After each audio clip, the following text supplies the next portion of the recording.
I've seen you doing this podcast, but I haven't seen any videos online, have I? Oh, they're all on YouTube. I don't know if you've watched them, but they're there. Oh, you haven't put them on your Instagram. Oh, should I? Yeah, you should put a clip.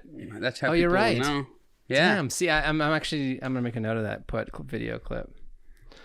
Yeah, I've been trying to figure out better ways to promote, especially the YouTube, because it's actually been doing well on Apple Pods, but it could definitely be doing better on YouTube. How many listens you getting on Apple Pods? They don't really say, but we were number 76 last week. Wow. On comedy interviews.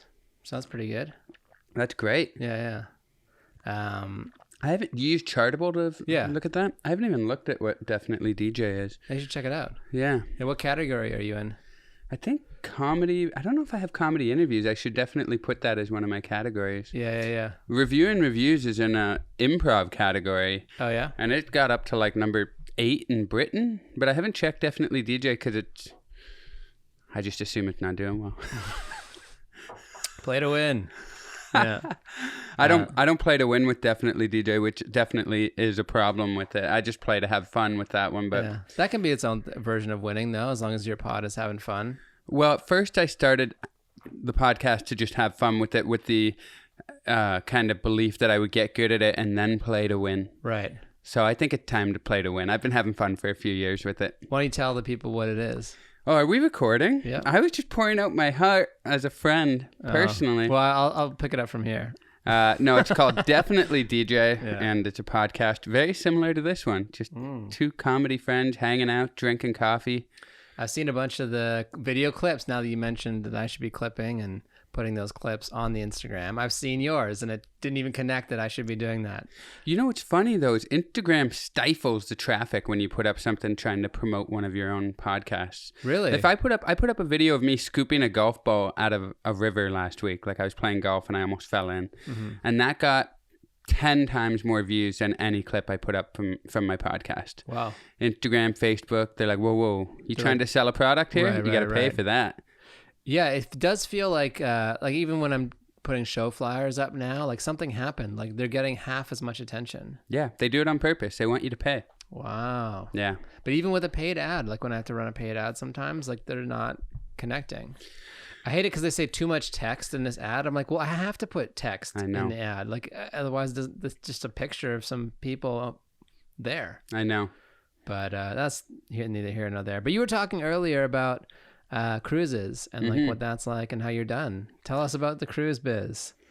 Yeah, I did cruises, and it was kind of the first paying gig I had. They saw me at Just for Laughs the first year I was there, and then I did Conan for the first time, and they were like, "Hey, you want to do cruises?" And I was like, "Sure." Like, and then I was right around the time I quit my job at that time, and I was ready to make money stand up full time. Right.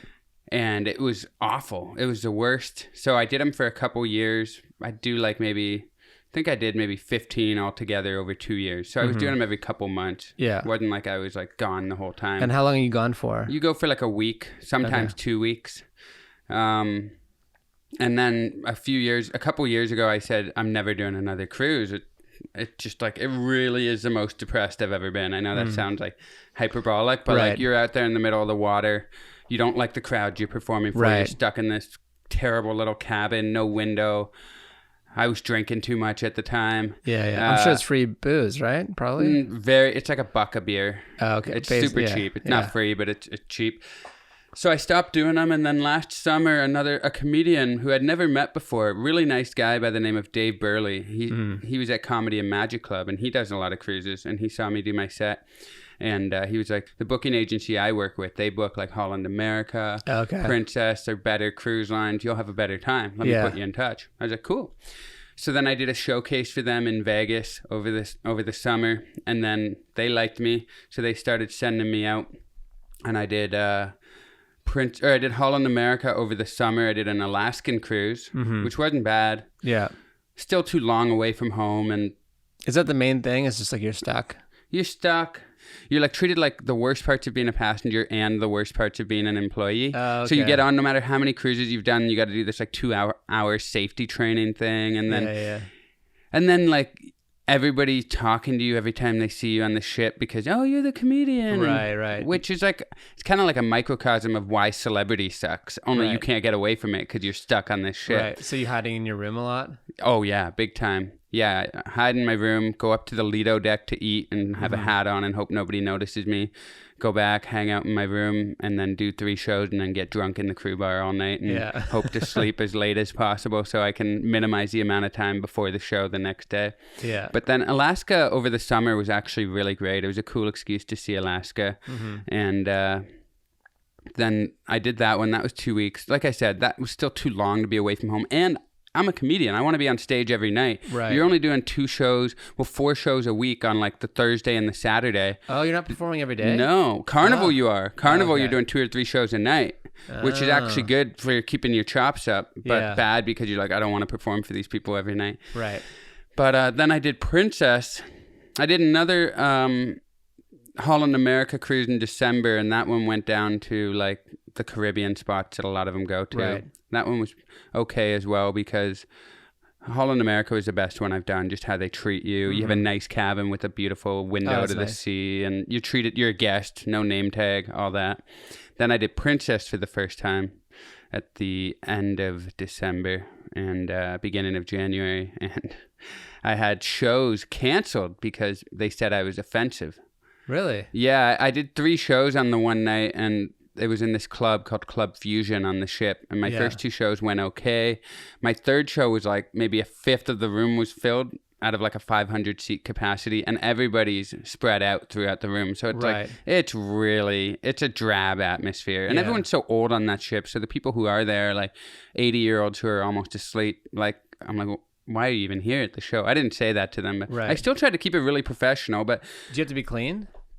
You're supposed to be, but I was dropping because they always tell you to be clean, and then they don't ever say I wasn't clean because I'm a relatively nice guy. So even if I drop shit, or I don't say fuck or anything, but if I say shit or goddamn, nobody ever really notices that it's not clean because the package that I'm delivering it in is pretty nice. Yeah. But not this time. No, the 3rd show, I wasn't being that bad, but I was just commenting on how it's a pretty terrible show. Like, I don't like when comedians are like, this show sucks. I was telling you this last night at your show. Like, I like to comment on the feeling of the room without being like, this show is the worst and we're all in hell right now. Right, not going that far.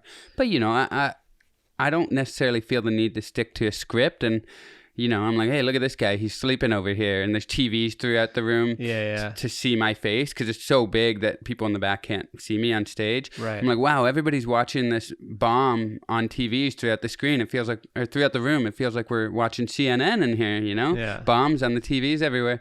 And just stuff like that. And then 2 days later, I was supposed to do my next shows. And I didn't see my name on the program in the morning. They slip a program under your door to tell you like everything that's happening that day. 4 p.m. the hairy chest shaving competition. 5 p.m. karaoke. 7 p.m. comedian. Right. And I wasn't on there, so I went down to the office, and she was like, "Yeah, we got too many complaints. We had to cancel you." Do you still get paid? Yeah. That's fine. I haven't gotten the payment yet, but... Yeah, you might have to fight for it, but... Yeah, no, I talked to my agent after, because I was supposed to be on another cruise in 4 days from now. Okay. And I was like, I got off the ship, I'm like, I'm not doing that fucking cruise, I'm done. And I was supposed to do another one with a really fancy line called Silver Seas in September. Yeah. That one was going from Alaska to Japan. Oh my, wow. A 10-day cruise. Yeah. Do you get off in Japan? Yeah, I think so. I don't know much about the itinerary, but I can only assume. Yeah. But I called him from the airport the day I got off on a 23-hour travel day. That's another thing with cruise lines is they book you the worst travel days because they're just trying to get it as cheap as possible. So you'll have like a 7-hour layover in Miami and you're hanging out. Just to get to the boat? Yeah. Well, not because of the boat. Just because, like, I got off the boat in Cartagena, Colombia at 8 a.m. They kicked me off early and my flight wasn't until 3. Oh, they got you off the boat and sent you home. I was supposed to get off there anyway. Okay. Yeah, they didn't like Colombia, kick me out. like Medi and go find your way. Yeah, figure it out. Here, can you bring this across the border too? You know, the best part about Alaska was we usually go up there. I think that's why I enjoyed that cruise the most. Every port we got off at, I would just go and buy a joint from a dispensary, go hiking in the woods for like 5 hours, come back. Because like Mexico or all those Caribbean places, I'm not going too far off the beaten path. Right. I don't want to be that idiot tourist that got murdered. But Alaska, like... Well, it's America. Yeah, exactly. Yeah. Maybe I'll get murdered by a grizzly bear or some like outlaw on the run hiding in the woods or something. But yeah. But does it feel like, as a Canadian, does Alaska feel like Canada or not at all? It feels, weather-wise, yeah. People-wise? Well, you go up through like all those that passage up by British Columbia to get up there on the ship. So you're watching it shift from Canada into America. So the scenery's all the same. It's beautiful, big, trees and bald eagles and all that stuff. But but anyway, yeah. So I called that agent when I was on my layover in Miami, and I was like, "Hey," I told him what happened. He was like, "Yeah, I heard already." And I was like, honestly, man, like I was trying my best. You've seen my reviews from the other cruises I've done. Yeah. He was like, I know, sometimes that happens. He didn't blame me at all. And I was like, I don't want to do that cruise in 3 weeks. He's like, well, that's good to hear because they already canceled that contract. Oh, because of the same people? Yeah, that was going to be another Princess one. Oh, interesting. So I'm officially done cruises. I gave him another shot after Carnival. And Holland America, I did enjoy more. Right. Do you get to bring your wife? Well, I haven't because she's had stuff going on. She doesn't want to leave for a week or two. I was probably going to bring her on the Japan to Alaska to Japan one. Yeah. But I canceled that one too because I didn't even want any more. Right. We were talking about, before the podcast started, the idea of like play to win. Yeah. I have these little like stickies I put up here to remind myself. And you commented on one that was over here, like, what would you do if you could not fail? Mm-hmm. And we can't really remember who said that. Yeah, but I told you I wrote that in my very first joke book, and it's always stuck with me too. Yeah. And then you have another one that says play to win. Yeah. I can't remember who or why I wrote that one down, but that's such an important one because you can easily play to get a C or like a B+. You can play to get a paycheck. Play to get a paycheck. Which is why I quit the cruises, because that's all they were to me, is a paycheck. Right. Name your favorite cruise ship comedian, man. Well, I've never been on a cruise ship. Well, that's what I'm saying, though. Like, we don't know them. There's amazing cruise ship comedians. I'm not even trying to shit on them. Is that like like they're known as just that? Yeah, I mean, there's guys who command big salaries because they know, these cruise lines know, if we bring this guy in, like, he kills it. Like 5 different half-hour shows that are just, mid-level enough that they're like Marvel movies where the kids are gonna love it, the 80-year-olds are gonna love it, they're gonna laugh, they're not gonna feel too much, they're gonna just it's gonna be good family fun entertainment. Yeah. So I'm not shitting on cruise ship comedian, but I don't want to be one. Right. So that was kind of play to win. I was like, you didn't get into this to be a cruise ship comedian. Right. Yeah. So it's hard to like tell my story about cruise ships without sounding like A, I'm shitting on cruise ship comedian, and B, that I'm complaining about something that's not that bad, because it really isn't. I'm getting it's a decent paycheck to go see Alaska or Colombia or Mexico. But that's the hard thing about show business. Like, there's 5 people who would probably kill to have, probably more, to have the opportunity to do cruises. I get it all the time. Cruises like want to do something else, and then when you become the guy who does theaters, you want to be able to do stadium. Like, there's always some other rung. Yeah. That's like you're not happy where you are. 100%. While a million people are like, I would die to just do what you're doing. I always kind of get reminded of it. Like when I run into someone like yourself, like, oh, I just got back from a cruise. I was like, oh yeah, people perform on cruises, because like the ecosystem of it doesn't really blend into, like, you're not posting about being on a cruise. Some people are, but oh really? I've never seen anyone post about being on a cruise. There's a lot of cruise ship comedians who not only post, but they tell all the passengers on the cruise ships to follow them. And so like they'll post, hey, now I'm on this ship, and then you'll see like 30 people be like, yeah, but I'm doing this cruise in February, can you please call Princess and make sure you'll be our comedian? Like, people love cruise ship comedians. Some passengers even book their cruises around what comedian's going to be on the ship at that time. Oh, that's wild.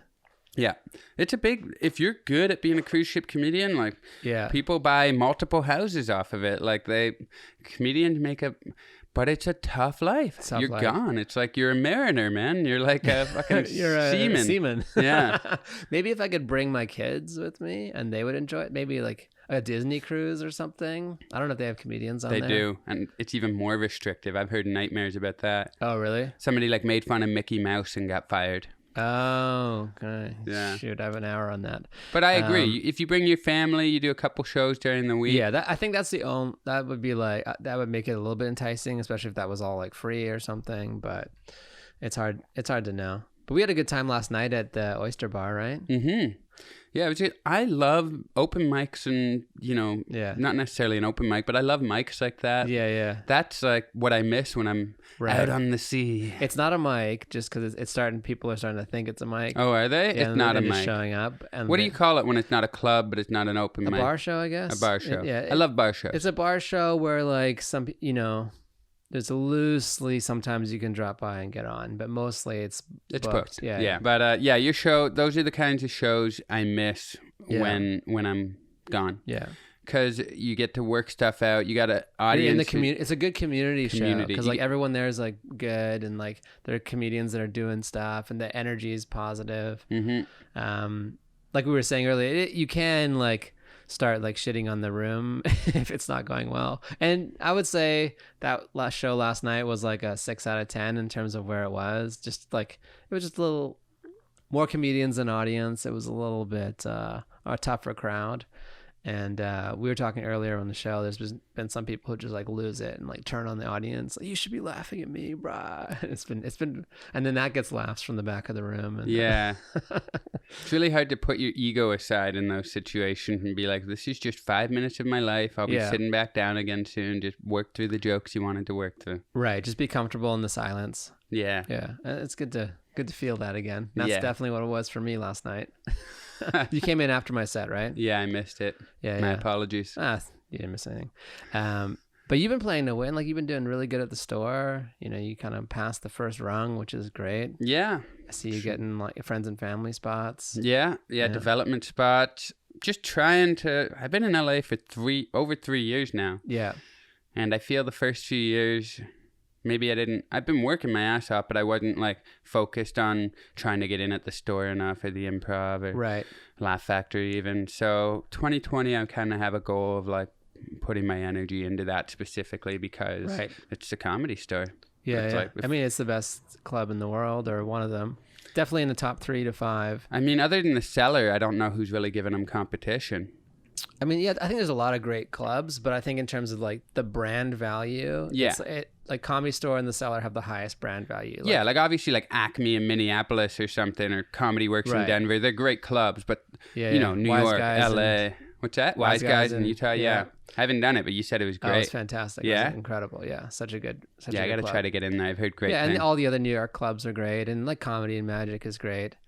I think the Cellar and the Store have done a great job of raising their awareness to a point where like they've just like everyone knows what these places are from around the country. Mm-hmm. And they have history. Yeah. And the Improv too, actually. Improv is still known as like one of the 100%. Clubs. Yeah. And I guess in Laugh Factory, I guess they're all, we're all trying to get in at all of them and have good spots and have good shows. And yeah, exactly. You feel like a real, you feel like you've reached a new rung in the ladder when you're, I just did Laugh Factory 2 nights ago and 2 sold out shows. The third one was almost sold out. 7:30, 9:30, 7, 9:30 and midnight. Chocolate Sundays, so like they're black shows. Okay. I don't know. I said urban and my wife was like, don't say urban. That sounds dumb. So black, mainly black audience. Right. African American. But anyway, I love black audiences, man. When they love you, they love you. Like, so you're doing makes great. You feel like $1 million. I did pretty well. Yeah. That's awesome. They were receptive. So, and having a great show at the Laugh Factory, whether Chocolate Sundays or a regular show or Comedy Store, those shows make you feel like, okay, I'm in LA, I'm doing it. Yeah. Right. Because there was a certain impetus for you to move. You're Canadian. We didn't really touch on that yet, but you moved from Toronto to LA for comedy. Yeah, 100%. I moved here. I was going to either move to New York or LA. And then I didn't want to do the winter anymore. But it was tough, man. Up until like the last second, I was thinking I still might be in New York. Yeah. But then I visited LA a couple times, and I'm like, I can get used to this. And then you got America's Got Talent? I got America's Got Talent like right when I moved here. Like, that's incredible. Yeah, I hadn't even moved yet. I was moving in a month. Yeah. Yeah. Yeah, that definitely helps get your foot in the door when you first get here. Yeah. And... gives you TV cred instantly. Yeah. yeah, it helps to get. It's still like, it's funny though, because LA is just lousy with people who have TV credits. Like there's so many people who are killing the game, so it definitely helps. Yeah. But it's not like, hey, I've been on America's Got Talent. I was on Conan. They're like, yeah, well, this guy has 2 sitcoms and you know, it might helps. Comparatively, it might not be like, oh, put you above this other guy who's been on this show or whatever, but it gives you like that first rung of like, okay, fine. Or like, yeah, you've done like several Conans, right? 3, yeah. So Conan, that, you're like, okay. Like, it kind of just, especially as someone who books shows, it's like, you see those things, you're like, all right, cool. There's like at least a baseline of like, this guy is a real comedian doing real shit. Yeah, and he's not going to fuck my show up. He's not going to fuck the show up. Yeah. He's good. I mean, because if you can get past those hurdles, especially Conan, and like do those well several times, like more than once, you're like, oh, okay, this guy's got something. Yeah.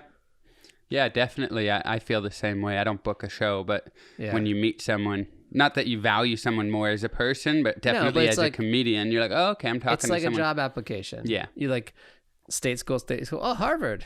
I'll take a look. I mean, it sucks, but that's what people do. Because like we're programmed in society to look for brand names. True. You know, on clothes, cars, everything. Yeah. You know what's really helped me is when I first moved here, Deborah DiGiovanni, an amazing comedian. Deborah. Yeah, she's the best. She said that it would take 4 years to really feel like anything's happening in this city. Yeah. Like she's like, don't expect, even with credits, don't expect it all to happen. 4 years, which sounded like a long ass time. Yeah. But now I'm 3 years, almost, I meant like 3 years and 3 months now. Right. And I'm like, I get it. Because it just now starts to feel like people are like, I know you. I've seen you around. Yeah, you got to build your reputation. People have to see you. You have to like know how to like, to move in these different networks of things. You're great at it. I was telling you last night. Oh, thanks, man. I mean, anytime I don't go out, I'm like, Latif's probably out there right now. I mean, I think that was, me 6 months ago. I got to get back on it. Yeah. It's tough to stay on the grind. It is. It's tough to like leaving the house thing in LA is so much harder than New York. Because like New York, you're crammed in this little box. You're like, I got to get out of here. But here, it's like, you're kind of comfortable. You're like, there's a car, parking. You got your family too, I imagine. Yeah. Parking. You're like, But yeah, you got to be out there. You got to be seen. And I've never gone out and been like, that was a waste of time. I know. I didn't go to the store last night after your show. I was going to ask you. I was like, okay. I was like, when you were a little bit late, I was like, maybe you went to the store and... No, I didn't. Forgot. And then I woke up this morning. I was like, because I got home and I just watched TV for an hour before bed anyway. I was like, I should have gone to the store. Right. I'm glad I didn't because I'm fresh for this. And like, I wake up, I drive the kids to school, come back. And no matter how tidy I like to keep the podcast studio, this over 1 week till the next recording will just be piled with stuff and things. So I'm like, it looks okay now, but I'm like, do you work out here too? Like when you're not doing the podcast? Is this kind of your it's my office. Space? Yeah, like well. Nice. It's awesome. I'd like to believe I'd do more work if I had a nice office like this, but you know what? I still need to leave here and go to the coffee shop. Yeah, frequently. Your play to win sticky note just fell again. God, the universe really does not want you to play to win. I think I'll give you a couple cruise ship recommendations. What have I been doing? It's good. It's right there on the center on my face. I guess that's me. I don't know. I do need to step it up though. I want this year. I have like similar goals like you. Like I want to get in at some of the clubs better. Like I get 2 or 3 spots a month, but it's like it's different when like you're past and you're there and you're like part of the system. You know. I just like you were mentioning about your show last night, Community. I just like hanging out at those places too because you're like I'm in it. I'm not an outsider, an interloper peeking in. Hey, what's up? Hey, how's it going? You're like feels like Cheers or something, right? You know? And then you have a new wave of people trying to figure out how to there, and like you can see it's like this microcosm of fish almost. You're like, oh, like he's not quite in, but he's trying to bond with this guy. Like you can kind of like feel it. It's like a little mini. The key is to do that without it being so transparent, right? Right. Like make it natural because I want to make friends too. It's not just pure networking, but you can tell the people who are like. Who are like, I am here to network. Right, like, I'm here to get something from you. Yeah. Yeah, I love this Neil Brennan quote. It's like, I didn't come to LA to do your shit. He's like, so like, because people hit him up all the time for, write my stuff, read my script, do all that stuff.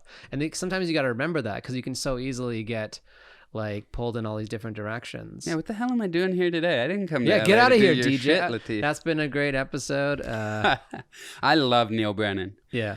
Did you watch Dave Chappelle's Mark Twain Award? No. He just won the Mark Twain Award for American humor. I saw he posted that he was like presenting or something. Yeah, his speech. I mean, there were so many great speeches. Sarah Silverman. They were all paying tribute to Dave Chappelle. Yeah. Sarah Silverman, Jon Stewart. But I just watched Dave Chappelle's acceptance and Neil Brennan's speech last night. And Neil Brennan is so funny, man. He's so smart, such a good writer. Yeah. Three Mics is such a great special. 3 Mics was great. Yeah. Have you ever gone to his West Side show? At the comedy West Side Comedy Theater? Theater? No, I haven't. Yeah. So that's like his workout show. So he'll have like a few comedians on, and then he'll be up there with the pad, and he's like really working. Like every time I see him, like improv here and there, he's like got his pad and he's really focused. Yeah. And having that, Ivan Decker, one of our friends, comedian, when he was on the pod, he had a great thing talking about how you gotta use your set time wisely. He's like before you leave the house, like know what you're trying to do, like have it all written out. Like there's a big difference between knowing that and leaving with intention than like 10 minutes before your set being like, all right, what am I gonna do? True. And like flipping through. Yeah. I agree. I think I'm getting better at it, but I've definitely wasted sets before where you're like, getting on stage. I think the more you do it, the easier it is to waste your time because you're like, tomorrow will be another opportunity. Yeah.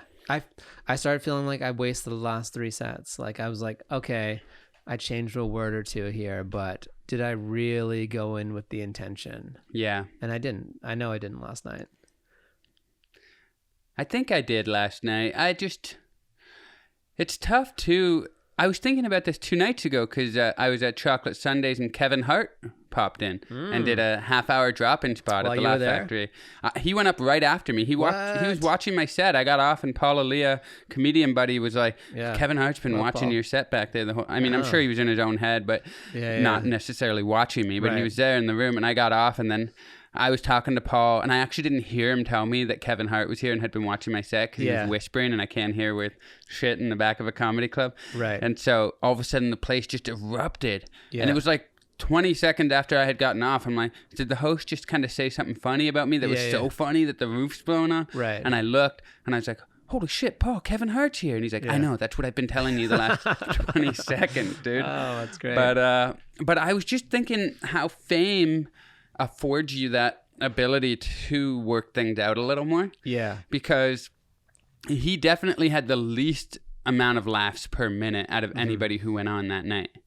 Like, all the other comedians were like, I got to make sure this audience knows I'm a good comedian. Bang, bang, bang, bang. He doesn't need to do that. He was working shit out. Yeah. So he's doing a minute. And then when he did get the laugh, it was big because he's Kevin Hart and he's an unbelievable comedian. Yeah. But he could afford to work it out. Do you think that's internal though? Like, because you could go up there and maybe do your newer stuff, but like, I wouldn't be asked back. Right. And that's the tightrope when you're coming up. You have to walk. You're like, I want to try the new stuff in front of the real people, but I also want to do well every time. So I'm invited back. And like, that's more important. I think that tightrope is kind of the like, I don't want to say the bane of my existence, but the thing because I always want to be evolving as a comedian. Right. I don't want to be doing the same shit I did 5 years ago, 3 years ago. Yeah. But I think back to like 3 years ago when I first got to LA, and I haven't really broken into the improv yet. Even now, I barely work the improv. Let's go there tonight.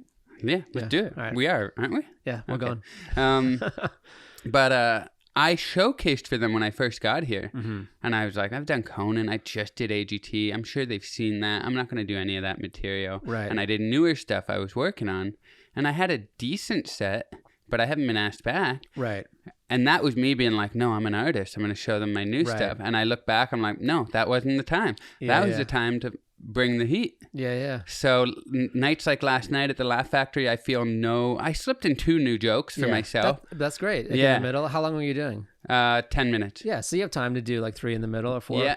But otherwise, I feel no sense of selling out or whatever you want to call it by bringing the Even heat. Last night, there were people at the bar show bringing their A shit. Yeah. I mean, for me, I'm there every week, so I try not to do that, but I think and they probably walked away being like, oh, that guy's really good. Exactly. And then they're getting more fans. And so, it is. Yeah. They didn't watch my shitty set last night and go, well, he was just working new stuff out, but I know he's really funny. They go, he just sucks. Yeah. I mean, I did some sets with some comedians in New York and who would do like full new stuff. and now they're still killing the game. So and like they didn't care that like the 30 people to 100 people at the club thought they weren't the best comedian that night. Yeah. But they have specials. So it's like, I think if it's not the Improv or the store or whatever, I think the best thing to do is try to evolve at all times. Yeah. Well, I think I was there with you when we were talking to Mitch, and he gave really good advice, which was like Mitch Burrow. He's one of the door guys at the Comedy Store, but also hilarious comedian. Yeah. He was saying like, go do 3 really well, and then come back, do 3 again, a new 3 really well, and then do it a third time. And if you can do those things, like that's impressive. For sure. Because then you're like hilarious and prolific. Yeah. And you kind of need those 2 things. Yeah. Because if you do it same, we're like, okay, all right. It doesn't mean you're bad, but there's something about someone who's always funny and always tight. Yeah. And that's the play to win. That's like, so, And that's why you hit mics every night to the next time you hit the store or whatever. Right. You're not doing new stuff. Your new stuff is already polished. Tight. Yeah. I have this new bit that's 5 minutes that I'm trying to work down to 3. So if I do potluck again, I'm going to do that. How long you been doing it? Like 2 months. I love that because that's you now. That's not you doing a simulation or a cheap impression of Latif Tayour from 2018 or whatever. Right, These are thoughts that are on your brain, right? But they're not so new that they're bad. They're 2 months old. Right. What's it about? It's about an acting class I took. Oh yeah? Yeah. Nice. A real LA joke. A real LA joke, yeah. I'm trying to work in the LA-ness of it, and I just like it goes up until like the last 15 seconds is just not it, and I keep trying new parts to change it. I'd love to workshop it with you if you don't mind. Let's do it after this. We'll go get some food after this, and I'll walk you through it. Nice. I love workshopping jokes with comedians. I think that's the main thing that I wish I did more. Right. I think we talked about getting a comedy office at one point, right? Yeah. That'd be cool. Yeah, because anytime if you guys ever want to come over here, like you and Ivan, or just you, and you want to hang, and we can write here and stuff. Yeah, hang. It's always beneficial. I have a little PA and a mic. We could just like get up there. Hey, how's everybody doing tonight? Yeah. When I was first starting, I had a little PA and a mic from my music days, and that helped too. I mean, I already had like mic control experience and like studio experience, but like just getting used to doing it like that is something too. And I mean, that's what's his face? Why am I blanking on his name? Oh my God, he's the biggest comedian ever. Chris Rock. He has a mirror in his place, and he'll like do it in front of the mirror when he's working out all his like walking bits and like how he moves and stuff. Somebody said that they were working with. I listened to so many podcasts. I don't know if I was talking to this person personally or if I heard them talking on a podcast, but they said they were working with Dana Carvey. And before he went out on stage, he was looking at his face in the mirror and doing all his faces. Yeah. It's like, you can't take that for granted. You gotta. No, it's part of the act. Yeah. I'm doing a joke right now about speed walking. Yeah. And it requires a full-on act out of speed walking. And my wife and my one of my best buddies, Ryan, who's an actor, he's like so good at doing act out stuff. Like he was the lead on Book of Mormon for 5 years. Like he's legit. So he was like teaching me like how to do a speed walk, because like he's like, you gotta kill this because it'll make the joke a million times better. And I was like, you're right, because I was just kind of like doing a little mini speed walking thing. He's like, you have the opportunity to fucking speed walk, dude. Like do it like hardcore. So I've been like focused on that because I'm such a like writer.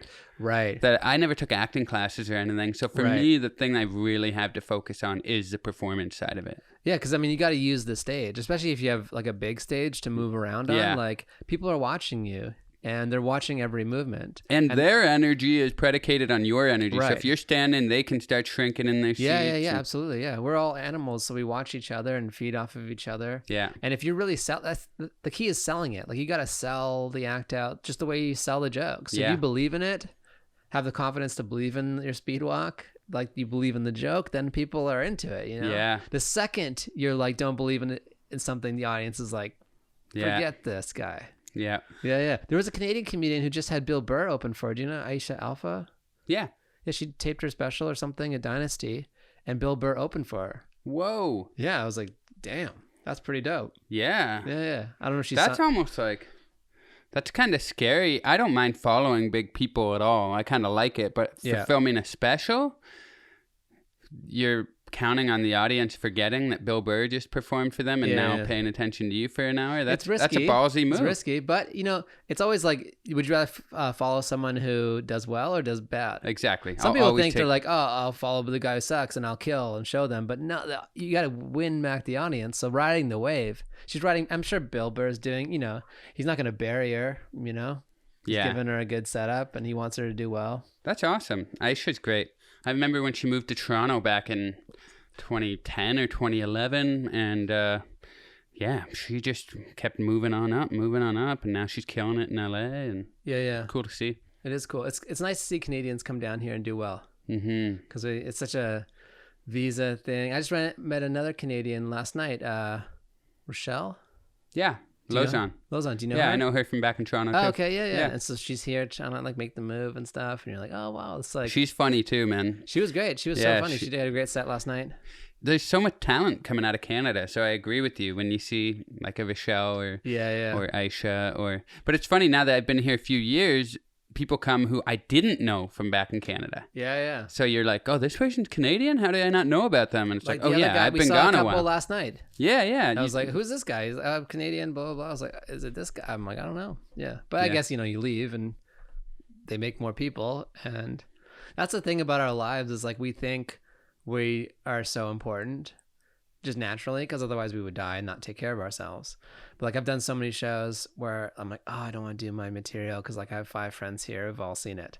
And then after the show, they're like, oh, that was great. I didn't know you had kids. I was like, what? I mean, it's part of almost every show I've done. You've seen me like at least 15 times. Yeah. So you're like, oh, like people have their own lives and they're not like recording in their brains your set. So like it's all like within everything self-conscious is all our own problem. Yeah, we're so in our own heads and we think well, if I know this, everybody knows it. No, they got their own shit. Yeah. I don't mind the idea of seeing somebody do their old stuff. It's just, I like new ideas too. I'd rather an old bit if it's funny versus a new bit if it's not funny, but my favorite comedians, the Chappelles and the Bill Burrs, I do love them because of their prolific writing. Yeah. And I like, I think it was Brian Regan who does like, he'll do his show. And then if you really want to hear some classics, he'll come back out for an encore. I think Gaffigan does that too. Oh, maybe they both do it. Well, they're two of the best clean comedians. Yeah. And they'll just be like, hey, and they'll yell out like, do that one. And he'll do it. Hot Pockets. Yeah, exactly. Yeah. It was so interesting. Like, so spending time in Utah, the people are telling me like this is like clean comedians like major market. Yeah. Like Gaffigan and Regan, they'll go there and do like 7 nights in a row sold out. And there's such good crowds. And also like they like clean and they like dirty.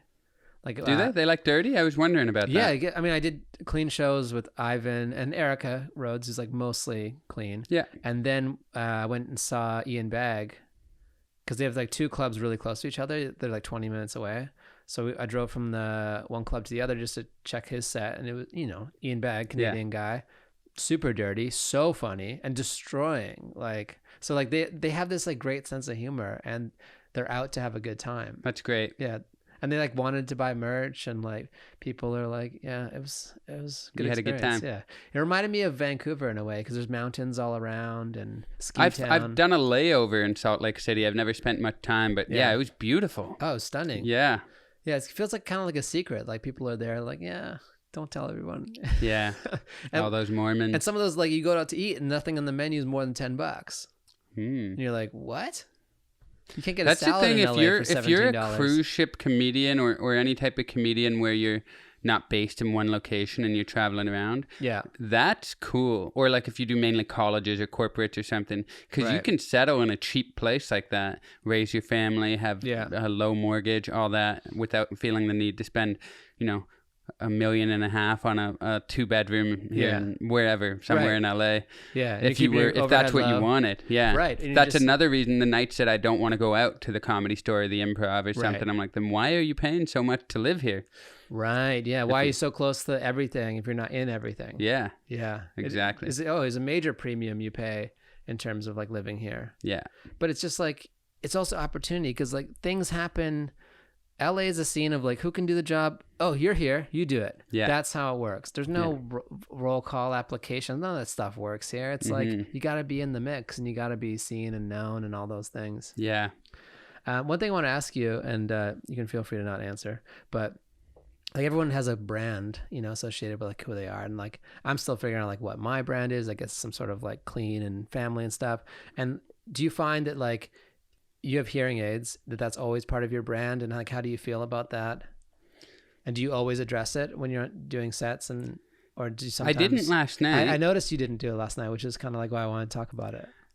It's a funny thing you mention that. I don't have a manager right now. And I've had a couple meetings with managers who have said, what is your brand? Yeah.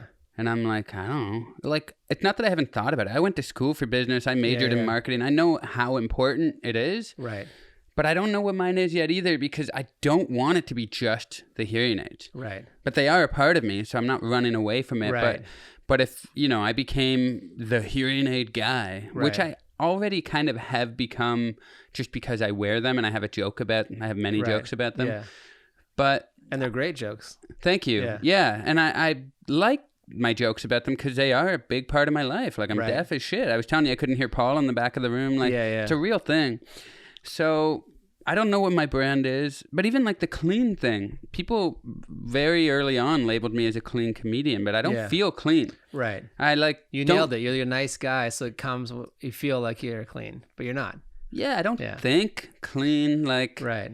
You know what I mean? Like, I'm really, like, pro, like, fucking do whatever you want sexually, like, drinking, drugs, like, all my favorite icons and stuff didn't live clean lives. Like, I don't watch Gaffigan or Regan. I love them, but I'd rather watch a Chappelle or a Rogan or Bill Burr or Sarah Silverman or, you know. So, in terms of what my brand is, I don't know. I'm hoping...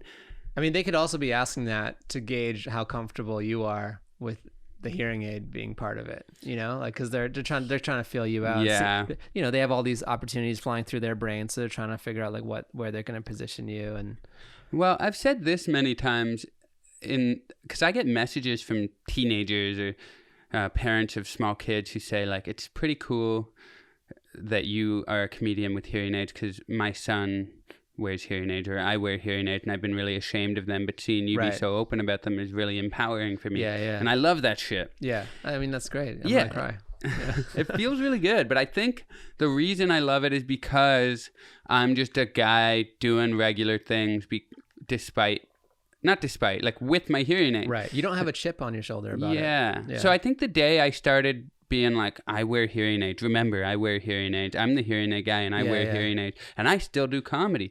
Well, that's not funny. No. That's not funny at all. I want to do my funny shit. And then it's like, wow, this guy's funny and he wears hearing aids. Right. Not like, do you know that hearing aid guy also has jokes? Right. Like, I don't know. I mean, you're kind of doing situational and, you know, observational comedy around your life and you have hearing aids. Yeah. And so like, I feel personally you've struck like a good balance with it. Like, I don't like, but it is hard to like also say you're not the hearing aid guy, right? Yeah. So you can't run away from it, but you also don't want it to be like your forward facing, this is what I'm about brand. Mm-hmm. You can just be a comedian with hearing aids. I feel the need to address him. Last night was a 5-minute set and I had this new stuff all about sports I wanted to do. So it's like, I don't even have time to do that. But longer sets, it's kind of dumb for me to not address them because people see them or they hear it in my voice and they're like distracted. Yeah. So I definitely address them all the time during although my last Conan appearance, I didn't address him once. And that was pretty cool because the booker for Conan approved my set that had all these jokes that had nothing to do with hearing aids. Mm-hmm. And he approved that like back last March. Yeah. And then in November, he finally hit me up again. He's like, okay, we want you to do that set. And I was like, I got these new jokes that I've been working on that I think are even better. And he was like, no, that's the set I want. I love that set. Yeah. So I did that. And then I checked out the YouTube comments on the video, which you shouldn't do, of course, but I did. And a couple people were like, oh, this guy talks a bit different. Like, does he sounds like he wears hearing aids or something. Yeah. And that brought me so much joy that they didn't know. Like, I don't even care that they're like, oh, you sound deaf, because I am. Right. But I was like, that's so cool that they don't know. Right. They're not like, oh, this guy wears hearing aids because he's been talking about it for 5 minutes. They're like, does this guy? I'm like, sweet. Yeah. Right. I was funny. without talking about them. They don't even know. They think, right, but they don't know. You're standing 100% without it. Yeah, not like, because sometimes I'll do a joke right off the top about it. I wear hearing aids. I'm not going to talk about them. Little joke about how I wear them, but I'm going to move on to other stuff just to let them know so they're not distracted. But I didn't even do that. It was just like full steam ahead, which felt pretty. That honestly felt like, not to be too dramatic, but a bit of an exorcism, because it was my first TV appearance where I didn't talk about them at all. Right. So I talk a big game about how I don't want to be the hearing aid guy. Right. But that was my first time where I actually backed it up. Did it up, yeah. You said you went out there and said, "Look, I can do it without. I'm not just that. I don't need this. I can do it without it." Yeah. It felt pretty good on a personal level. Yeah. Nobody else probably even noticed it because, like you said, we're in our own heads about that stuff. Exactly, but or maybe somebody did notice it. It'd be cool if there's some hater out there. I don't think about my haters necessarily, but the fact when people say I got all these haters, I'm like, oh my God, dude. Like, people just don't like you. That's all. But if there was some person who was like, oh, this guy, all he does is talk about his hearing aids, and they were like, oh, okay. That would be cool. Right, exactly. But also fuck that person for hating. Absolutely, yeah. I mean, I think that's great that it happened that way, and it's kind of coming to... that's in a way its own play to win, if you think about it. You're like, I'm gonna be funny irrespective of anything, you know. Not leaning on it. So gonna do jokes about whatever that have nothing to do with hearing aids. Yeah, that's great. So in terms of my brand, I think if I were to dive into the hearing aids, because I know the original conceit of your podcast here was more like about, we're still talking about show business, but money and finances and whatnot. It's kind of moved away from that. We did a few episodes where we were talking more about stocks and stuff, but I think it's turning to just wanting to talk about show business with people that I think are, you know, talented and fun and good to hang out with. Well, I think I think both ideas are good, but this one might have a bit more, because not everybody even wants to. Lean into it. What do we got? Well, I was just going to say, I think I could make boatloads more money if I leaned into the hearing aids. Right. Motivational speaking, which I've done. But if I was just like straight up, like, you can achieve your dreams, whatever your limitations are. And I leaned into that. Oh, baby. But does that, what's the negative of leaning into that? It's not funny. Yeah. I want to be funny. I don't want to be Tony Robbins. I want to be Norm Macdonald. You're saying, like, do that instead? Yeah. Well, like, it's hard to, like... I guess it's hard to be that guy and also be, like, the funny comedian. Yeah. It's hard to be a great, you know... like, how would you describe... revolutionary... acerbic, whatever comedian, and also be a cruise ship comedian. Like, you only have so much energy to focus on. So you can't be like, I'm this motivational speaker who's clean and clean cut and here to change your life with my beautiful aphorisms, and then also be like, you know, so I was whatever. Because you're starting two businesses from scratch. You're like, I'm trying to be a comedian. I'm trying to be more of a and you're not even just business, but your brain. You're trying to like bifurcate your brain to be like, here's the good wholesome motivational speaker part, and then here's the you know, I don't know the word I'm looking for to describe the type of comedian I want to be, but a real comedian. But there's definitely money in the motivational speaking that I think Drew Lynch does a good job, because like I saw him for the first time actually at my show, and I think I saw him we did a store show together one time, and then we exchanged info. He did the Comedy Bunker. And he does like 3 or 4 minutes and then finally addresses it. But also, like, he was so funny irrespective of addressing it. Drew Lynch is a comedian. Like he's exactly what we're talking about right now. He's inspiring because he's a comedian. He's not like, pity me, woe is me. He's a comedian. I love Drew. Drew's great. Drew's actually, you know, when I watch him, you when I hang out with Drew, he's a buddy. I like him. I start to find myself stuttering a little bit. Really? For real. Like, he was on my podcast a few weeks ago, and I, like, by the end of the podcast, I'm not trying to insult him, and I was doing that because I take on, like, last night or 2 nights ago, I was watching all the black comedians at Chocolate Sundays. I started taking on black mannerisms. When I watch somebody or talk to somebody and I'm enjoying them, I find myself taking it on. That's the hardest thing. Like, you start to sound like your friends. And then you start to do, like, how they sound and, like, the slang and all that stuff. But Drew is such a great example of hard work. Like, he's been funny from the get-go. But funny, hard work. And, I mean, his brand is tied into that, the stutter. Because he has a stutter. It's impossible for it not to be. I don't think, like, it's not forward facing where that's the only thing. It's No. just part of it. He's so funny. Yeah. I think that wins out over everything. Exactly. Like funny trumps all. Like if you're funny, like it doesn't matter. And then you weave in your story and you just make it work. Yeah.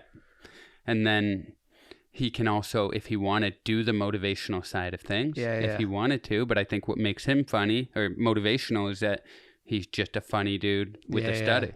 Yeah, well, I had him on the podcast and somebody commented on my Instagram, like a deaf dude trying to listen to a guy with a stutter. This should be interesting. That's the caption. Yeah.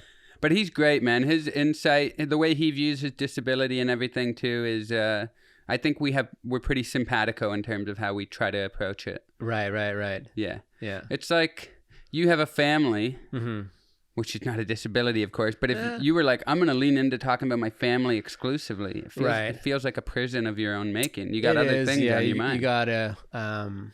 You gotta do some other stuff. And I've tried to do some dirtier jokes, but like it's kind of like the audience teaches you what's funny about yourself, and they're like, we don't want that from you. It's never really worked. You think so, though? Because I've felt that as well. And then it's like you were saying about like just committing to the speed walking or whatever. You might not be delivering it the way you want because you already have those apprehensions. Could be.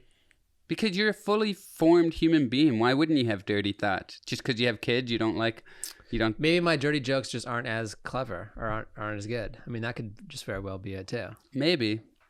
But yeah, I've definitely put myself in a box before I even said a thing, and then it doesn't get the laugh. I'm like, see, I told you. It's no, I think you did that. But I like it. Like, I think like that's kind of like always where I started and what I wanted to do. And if I can be 100% clean, like I'm into it. Like I don't like wake up and be like, oh, I have all these dirty jokes and I'm just trying to be clean for these other reasons. Like that's just where my mind goes. Mm-hmm.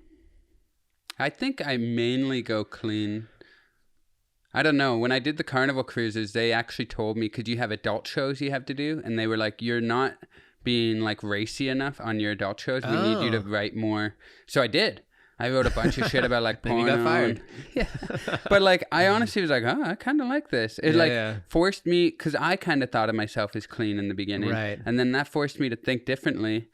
And I was like, I'm writing some pretty good, darker, blue stuff. Yeah. So it just kind of proved to me that I had put myself in a box. So I don't necessarily want to do dirty stuff. Right. But you don't want to be limited and be like, I can't do that. Exactly. Yeah, and you never know. People grow and change, and that's part of it too. Yeah, exactly. Yeah.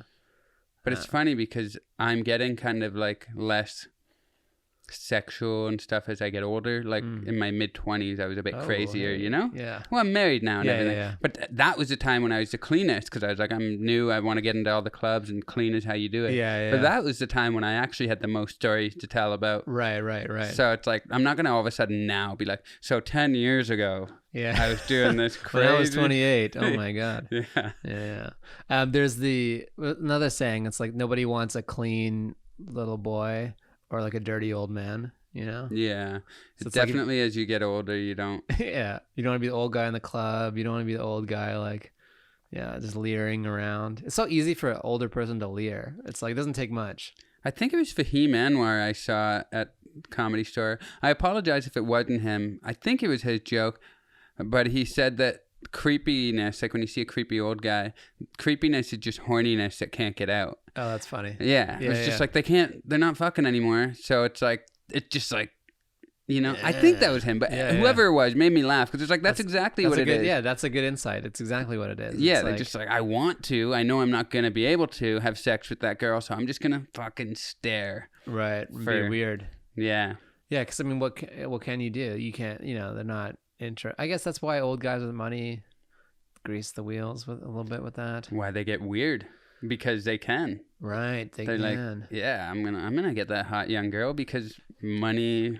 Yeah, do you get me that? Remember that viral video that was like this guy in a convertible Lamborghini, and he would go around and he's like, I'm gonna get these girls to get in the car without saying anything, and he just pulls up to girls walking, and he's like, and they're like, what? And he's like, what? He's like, you want me to get in the car? He's like, it's like, all right, I'll get in the car. And then like they would all get in the car, and then someone would leave their other friend on the street and get in the car. No it's way. Wild. Was he older? This guy? No, he wasn't older. Oh, okay. I mean, he was probably like 30s ish, maybe 20s-ish. That's so funny. But it's like, and then some of their friends are like, what are you doing? You're going to get murdered. And she's like, I don't care.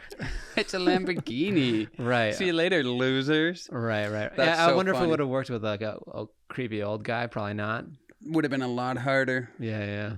That's so funny. Money is such a powerful aphrodisiac. All now. power. That's why LA is such a weird place, because there's your proximity to power is so close yet so far. It's like when you go to the store, you're around like the best comedians in the world. Mm-hmm. You're like a foot from them, and you're a foot from like an open micer and like Joe Rogan. Yeah, like and that open micer could be the future Joe Rogan. Could not be, but yeah. But it's also weird that that's what's cool about comedy in a way. It's like it's a melting pot and mingling, and it's like you're all in it.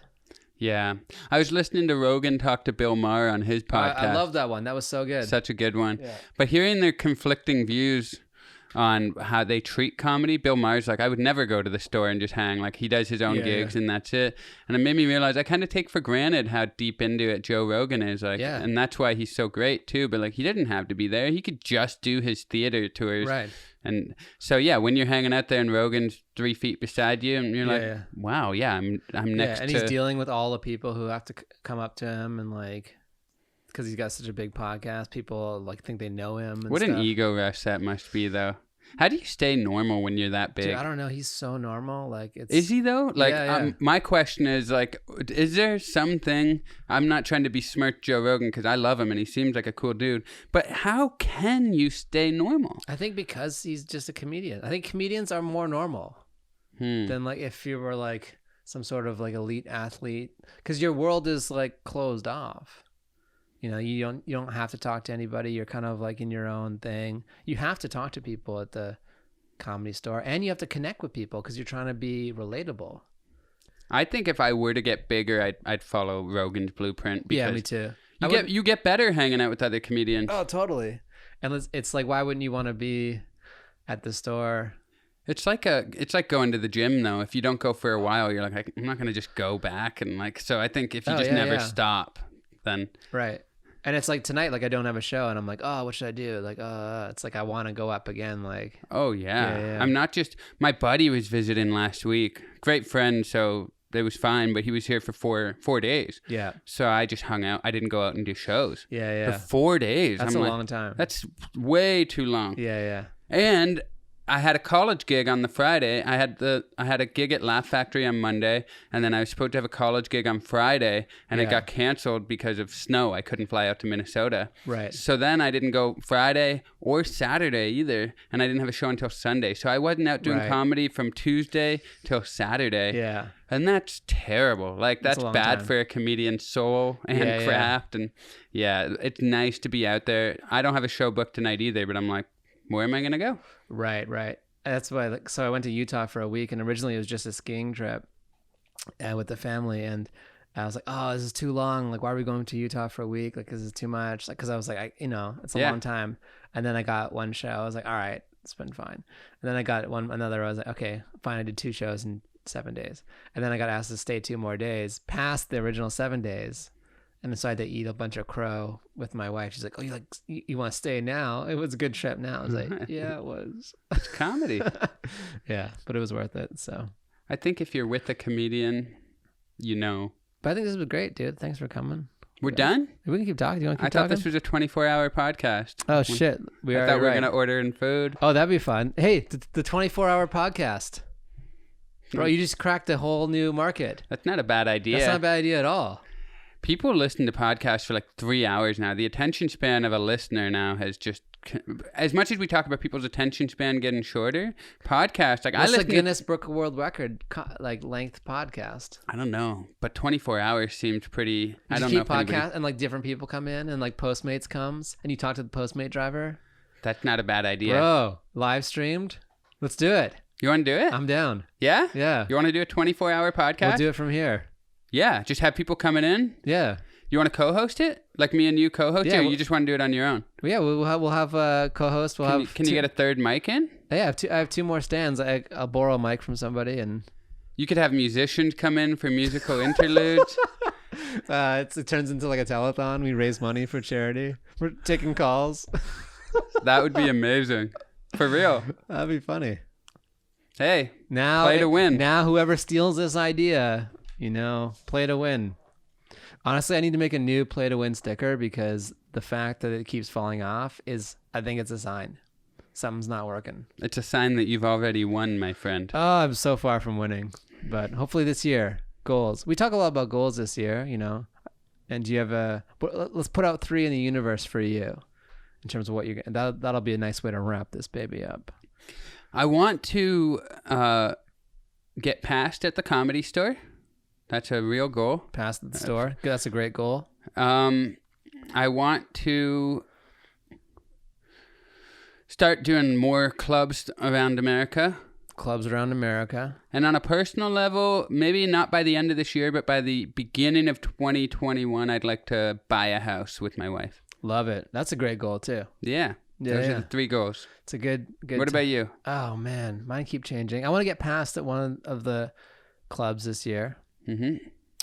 I want to figure out how to market the podcast better because it's doing well. It's staying on the charts, but just little things that I need to talk to someone who's more in that world. Mm-hmm. I know enough about it on the margins to like get it all done, edit it, post it, and do all that stuff. But I'd love to see what I'm doing wrong. Yeah. And then a third goal, I think doing more shows, more mini tours outside of LA.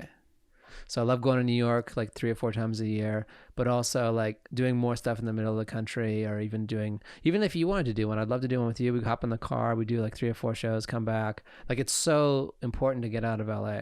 Big time. Yeah. I'm down. Let's do it. Let's do it. We'll organize one over lunch. Well, thanks for coming, DJ Demers. How do people find you on the grams? All of our 10 Follow fans. me at DJ Demers, DJ DEMERS, and that's on the gram. I got 2 podcasts, Definitely DJ, which is similar to this, and Reviewing Reviews, where me and my buddy Mike Perkins review our favorite reviews on the internet. Love it. And if you guys are... Never mind. Thank you for coming. Good night.